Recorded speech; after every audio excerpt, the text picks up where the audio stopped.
புதிய யுத்திகளையும் பாடத்திட்டங்களையும் வல்லுநர் குழுக்களை கொண்டு அதை செயல்படுத்த வேண்டும்.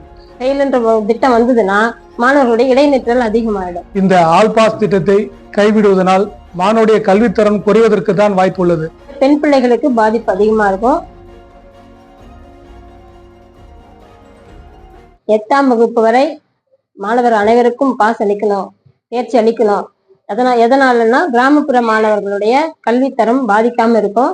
அவங்களுக்கு சர்டிபிகேட் வாங்குறதுக்கும் மேற்படிப்புக்கும் 8ஆம் வகுப்பு வரை இருந்தாதான் தொடர்ந்து வந்துட்டு இருப்பாங்க. அதுலயே செயல் என்ற திட்டம் வந்ததுன்னா மாணவர்களுடைய இடைநிற்றல் அதிகமாயிடும். அதனால பெண் பிள்ளைகளுக்கு பாதிப்பு அதிகமா இருக்கும்.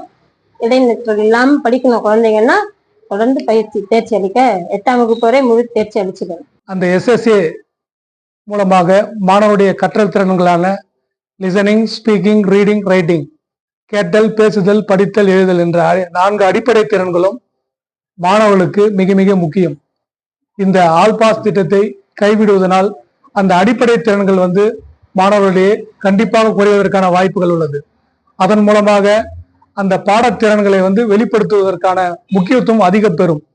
இதன் மூலமாக மாணவருடைய கற்றல் திறன்கள் செயல்பாடுகளினுடைய வீக்கம் தாக்கத்தை உண்டு பண்ணும். எனவே அந்த திட்டத்தை மத்திய அரசு தொடர்ந்து செயல்படுத்த வேண்டும். அடிப்படை செயல்களை ஊக்குவிப்பதற்கான புதிய யுத்திகளையும் பாடத்திட்டங்களையும் வல்லுநர் குழுக்களை கொண்டு அதை செயல்படுத்த வேண்டும். இதன் மூலமாக மாணவர்கள் கற்றல் இடைநிறுத்தம் போன்றவற்றிலிருந்து விடுபடுவதற்கான ஒரு வாய்ப்புகள் உள்ளது. எனவே மத்திய அரசு இந்த திட்டத்தை கைவிட்டு அது மாணவர்களுடைய ஆக்கத்திறனை எவ்வாறு செயல்படுத்துவது என்பதை பற்றிய மும்முறை கோட்பாடுகளை அவர்கள் உள்திருத்த வேண்டும். அதற்கான புதிய திட்டத்தை உருவாக்க வேண்டுமே தவிர இந்த திட்டத்தை கைவிட்டது சரியானது அன்று. மாணவருடைய கல்வித்தரம் குறைவதற்கு தான் வாய்ப்பு உள்ளது.